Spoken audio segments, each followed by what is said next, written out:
आज आपण बनवणार आहोत उन्हाळ्यासाठी एकदम रिफ्रेशिंग, कूलिंग आणि हेल्दी अशी गुलाबी सोलकढी। ही सोलकढी फक्त चवीलाच भारी नाही तर शरीरालाही खूप फायदेशीर आहे। नमस्कार, कशा आहात सर्वजण? मस्त आहात ना? मी पूजा तुमचं न्यूट्रिबॉल चॅनलमध्ये स्वागत करते। आशा करते तुम्ही खूप मस्त हेल्दी असाल। चला तर मग आपण रेसिपीला स्टार्ट करूया। त्यासाठी लागणारं साहित्य मी घेतलेलं आहे 1 कप खोबरं, मी 5 ते 10 कोकम गरम पाण्यामध्ये भिजत ठेवलेले आहेत अर्ध्या तासासाठी।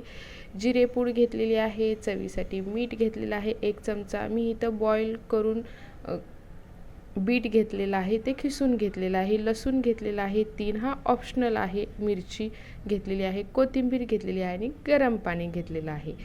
आता हे सर्व आपण मिक्स करून घेऊया। चला तर मग सुरुवात करूया।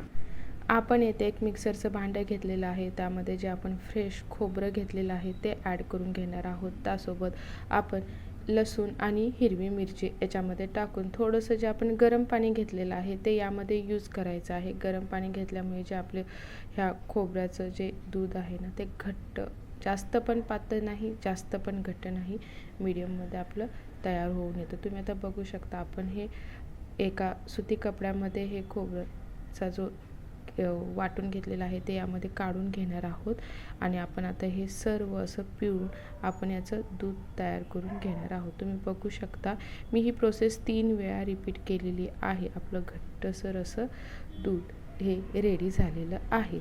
आता ही प्रोसेस तुम्ही पुन्हा पुन्हा रिपीट करा, 3दा करा, म्हणजे आपलं सर्व खोबऱ्यामधील जे दूध आहे ते निघतं आणि हा जो वरचा चोथा राहतो तो फेकून द्यायचा नाही। तुम्ही एखाद्या भाजीमध्ये याचा वापर करू शकता। आता आपण हे बाजूला ठेवून घेऊयात आणि आता तुम्ही बघू शकता आपलं जे खोबऱ्याचं जे दूध आहे ते मस्त असं निघालेलं आहे, घट्ट आहे। आता आपण जो कोकम भिजत घातलेला होता ना त्यामध्ये जे बीट आहे ते असं चुरून घेणार आहोत। कोकममुळे आपल्या सोलकढीला छान टेस्ट आणि नैसर्गिक पिंक कलर येतोच, पण आता आपण अजून सुंदर आणि नॅचरली ब्राईट दिसण्यासाठी ॲड करत आहोत बॉइल्ड बीटरूट। ही एक हेल्दी ट्रिक आहे, त्यामुळे आर्टिफिशियल कलरची आपल्याला गरजच पडत नाही। ते बघू शकता आपण बीटरूट आणि कोकम याच्यामध्ये मिक्स करून घेतलेला आहे।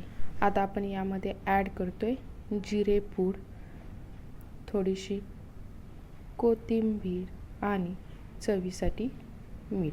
तुम्ही चवीनुसार मीठ यामध्ये ॲड करा, कारण तुमचं जे खोबऱ्याचं दूध आहे ना ते किती क्वांटिटीमध्ये निघेल त्यावरती आहे। तुम्ही जास्त पाणी यूज नका करू। मी साधारण इथे 3 कप पाण्याचा वापर केलेला आहे 1 कप खोबऱ्याला। हे सगळं मिक्स करून घेतलं। आता तयार आहे आपली क्रीमी आणि रिफ्रेशिंग सोलकढी। ही सोलकढी डायजेशनसाठी खूप चांगली असते। कोकम शरीराला नॅचरली थंड ठेवायला मदत करतं, ॲसिडिटी कमी करायला उपयोगी असतं।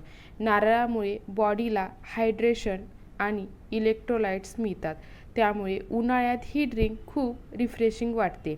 बीटरूटमुळे कलर सुंदर येतोच, पण त्यात अँटीऑक्सिडंट पण असतात।